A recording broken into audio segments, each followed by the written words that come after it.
Assalamualaikum warahmatullahi wabarakatuh. Kenalin, namaku Rani Rahmawati Sugiarto dengan NIM G0024-106 yang berasal dari kelompok B3. Nah, pada kali ini aku akan membahas mengenai suatu skenario, yaitu seorang pria 23 tahun mengalami cedera lutut saat bermain futsal. Ia merasakan bunyi krek pada lututnya dan setelah itu lututnya terasa tidak stabil. Setelah kejadian tersebut, lututnya menjadi bengkak dan sulit digerakkan. Nah, untuk memecahkan kasus pada kali ini, kita harus menjelaskan anatomi penyusun artikulasiogenum atau lutut itu sendiri. Lalu, ligamentum-ligamentum apa aja sih yang memperkuat artikulasiogenum, serta anatomi dari os femur. Nah, karena artikulasiogenum ini dia berkaitan erat dengan os femur, jadi yang pertama aku akan menjelaskan mengenai anatomi dari os femur itu sendiri. Kita mulai dari poin yang C. Nah, jadi os femur itu dia adalah tulang longus yang terbesar di tubuh kita, di tubuh manusia. Nah, pada hari ini kita akan membagi os femur menjadi 3 bagian. Yang pertama adalah epifisis proksimal, lalu diafisis, dan juga epifisis distalis. Nah, di epifisis kita akan memulai dari epifisis proksimal. Di epifisis proksimal itu kita bisa menemukan suatu struktur yang berbentuk bulat seperti bola yang dinamakan caput femoris.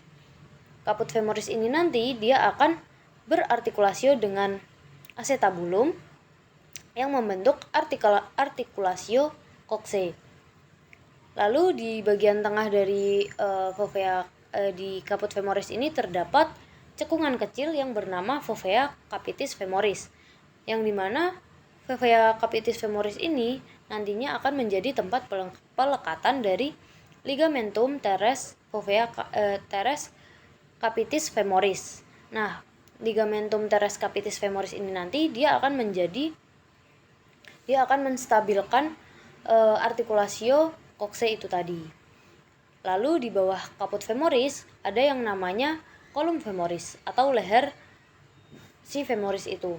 Nah, kolum femoris ini adalah struktur yang sangat rawan cedera, sangat rawan patah. Lalu di bawah kolum femoris itu ada 2 tonjolan yang dinamakan trochanter.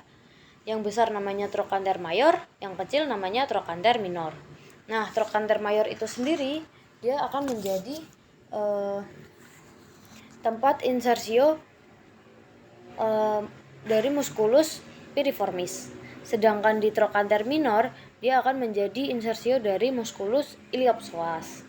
Nah, lalu di antara trochanter ini dia terdapat ada crista intertrochanterica, yang dimana pada crista intertrochanterica itu nanti dia akan menjadi tempat melekatnya musculus quadriceps femoris.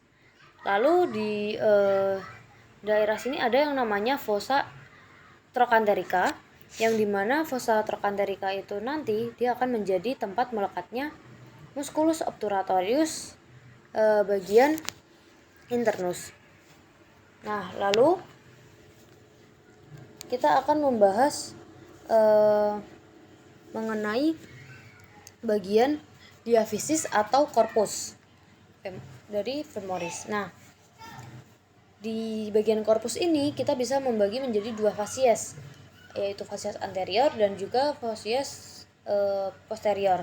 Nah, di fasies anterior itu sendiri dia memiliki ciri khas permukaan yang halus, yang dimana permukaan halus itu nanti dia akan menjadi tempat origo dari musculus vastus intermedius. Lalu di bagian fasies posterior ini dia lebih kasar karena dia memiliki yang namanya linea aspera. Nah, linea aspera ini sendiri itu dibagi menjadi 2 bagian, yaitu labium lateral dan juga labium medial. Nah, labium lateral itu nanti dia akan menjadi tempat pelekatan dari musculus biceps femoris capus brevis. Sedangkan di bagian labium medial dia akan menjadi tempat origo dari musculus abductor longus. Nah, lalu di bagian linea aspera yang proksimal itu terdapat tuberositas glutea, yang mana tuberositas glutea itu nanti dia akan menjadi tempat pelekatan dari musculus gluteus maximus, dan di seberangnya ada yang namanya linea pectinea. Nah, di linea pectinea ini nanti dia akan menjadi tempat pelekatan dari musculus pectineus. Lalu kita akan menuju ke linea aspera di bagian distal. Nah, di bagian distal ini ada yang namanya linea supracondylaris lateralis dan juga supracondylaris medialis. Nah, yang mana linea supracondylaris lateralis et medialis ini nanti akan membatasi suatu struktur yang namanya facies poplitea. Nah, linea supracondylaris lateralis ini nanti dia akan menjadi tempat pelekatan dari musculus plantaris, sedangkan yang linea supracondylaris medialis ini nanti dia akan menjadi tempat pelekatan dari musculus abductor magnus. Dan di facies poplitea dia akan menjadi tempat pelekatan dari dia akan menjadi origo dari musculus gastrocnemius. Nah, lalu kita akan membahas bagian epifisis distal. Nah, di epifisis distal ini ada dua tonjolan yang disebut condylus lateralis et medialis. Nah, di bagian condylus ini nanti dia akan berartikulasio dengan meniscus medial et lateral milik tibia dan membentuk artikulasio menisco-femoralis. Sedangkan di bagian sini ada yang namanya facies patellaris, yang dimana facies patellaris ini nanti dia akan berartikulasio dengan patella membentuk artikulasio femoro-patellaris. Nah, lalu di bagian proksimal dari condylus lateralis ada yang namanya epicondylus. Maaf. Nah, di epicondylus ini dia memiliki permukaan yang lebih kasar dan bertekstur. Lalu di condylus lateralis itu nanti dia akan menjadi origo dari musculus popliteus. Nah, karena anatomi os femur sudah, sekarang kita akan menuju ke artikulasio genu.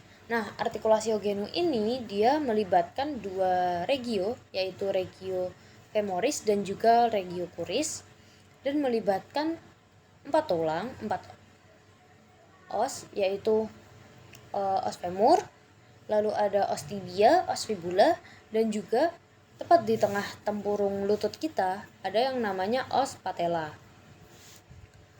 Dan artikulasio genu ini dia melibatkan dua artikulasio.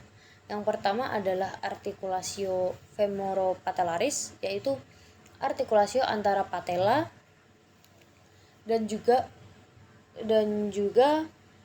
facies patellaris pada bagian epifisis distal dari femoris, dari os femur. Nah, lalu yang kedua adalah artikulasio femorotibialis, yang mana dia adalah artikulasi antara condylus lateral et medial milik os femur dengan meniscus lateral et medial milik tibula. Nah, lalu ligamen-ligamen apa sih yang memperkuat artikulasio genu itu sehingga lutut kita bisa berekstensi dan juga berfleksi? Nah, yang pertama ada yang namanya ligamentum menisco-femoral posterius, ada ligamentum collateral tibial, ada ligamentum popliteum obliquum, ada ligamentum collateral fibular. Lalu jika dibuka lebih dalam akan terdapat ligamentum cruciatum anterius, ligamentum cruciatum posterius, dan juga ada yang namanya ligamentum transversum genus, yang dimana dia menghubungkan antara meniscus lateralis dengan meniscus medialis. Nah, jadi itulah mengenai artikulasi genu, lalu ligamentum yang memperkuat artikulasi genu, dan juga os femur. Sekian dari saya. Wassalamualaikum warahmatullahi wabarakatuh.